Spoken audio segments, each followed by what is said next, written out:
Vous écoutez Europe 1, il est 9h30.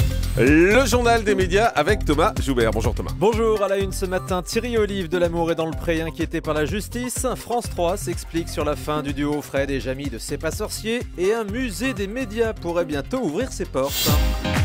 Et on commence avec donc les ennuis judiciaires de Thierry Olive, le candidat de L'Amour est dans le pré. Le sympathique agriculteur de la saison dernière est convoqué par le tribunal correctionnel de Coutances dans la Manche. Demain, la justice lui reproche d'avoir vendu une bête en trompant son acheteur sur la qualité de l'animal. En fait, il aurait vendu un veau laitier en le faisant passer pour un animal à viande. C'est pas le même prix. La répression des fraudes s'en est mêlée. Ce matin, dans le Parisien, Thierry Olive se dit victime de la jalousie de son succès. Il menace d'entamer une grève de la faim et de s'enchaîner à la Tour Eiffel. En attendant, il se dit prêt à affronter la justice, interrogé par le Parisien.fr.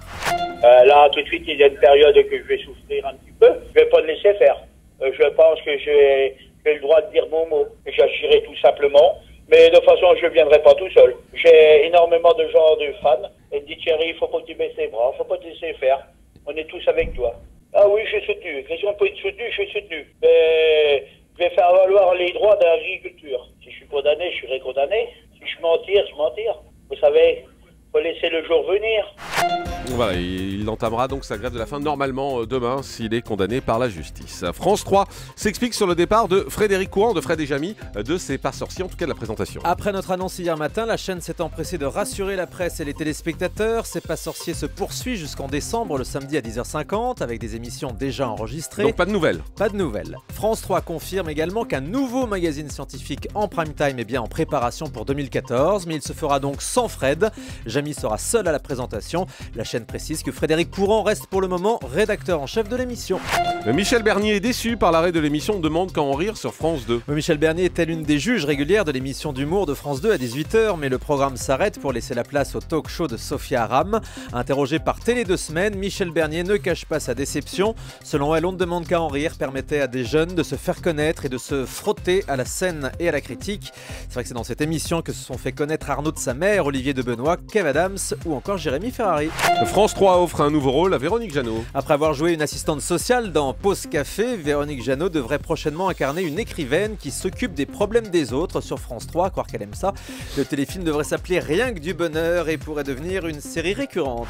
Stéphane Plaza va faire ses débuts au théâtre. Oui, le présentateur d'M6 va bientôt monter sur les planches pour reprendre le rôle de Pierre Richard dans la pièce À gauche en sortant de l'ascenseur. Ça lui va bien de jouer les Pierre Richard, il est tout aussi maladroit que lui dans ses émissions.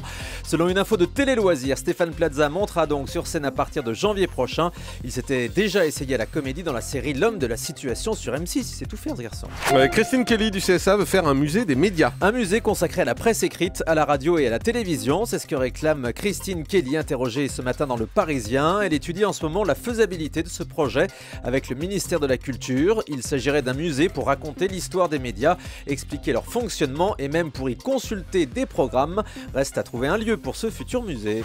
Et puis un nouveau candidat de la saison 2 de The Voice va sortir un album. Ce sera le troisième après Olympe et Luc Arbogast cet été. C'est Anthony Touma qui vient cette fois de signer dans une maison de disques. Il avait été éliminé aux portes de la finale de cette saison. Vous vous souvenez de lui, un beau gosse originaire du Liban qui était dans l'équipe. On l'avait reçu plusieurs fois ici, on l'avait reçu dans ce studio. Son premier titre sortira donc à l'automne, suivi d'un album début 2014.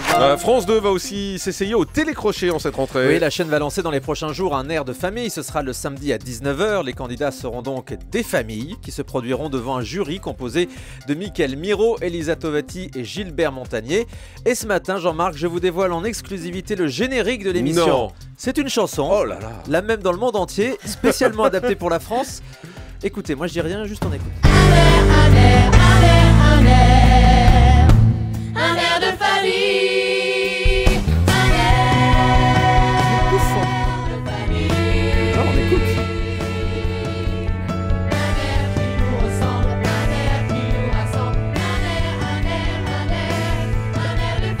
Voilà, c'est un tube, Jean-Marc. Non mais c'est un gag. Non, c'est le vrai générique de l'émission Un air de famille, bientôt sur France 2. Oui, ça fait générique. générique. Ça fait générique des années 80 un peu. C'est facile à chanter, quoi. Vous savez, on a l'impression que c'est le petit orchestre de facile à chanter qui chante. C'est un peu ça. Merci pour ce scoop en tout cas. Charlie Oleg était pas libre. Il était libre justement. C'est lui qui joue. Allez, on termine avec le chiffre du jour. 125 millions de dollars. C'est la somme récoltée l'année dernière par Madonna. La chanteuse redevient la star qui gagne le plus d'argent au monde selon le classement du magazine Forbes. En deuxième, c'est Steven Spielberg avec 100 millions de dollars. stars. Et puis Simon Cowell en 3e, c'est le producteur de X Factor ou d'Incroyable Talent. C'est vraiment lui, le nouveau roi de la télé aux États-Unis. Simon Cowell, retenez son nom. Merci beaucoup Thomas Joubert pour toutes ces informations, en particulier ce générique qui restera sans doute dans les annales. Yeah. Un air de Fallu. Vous êtes sur Europe 1.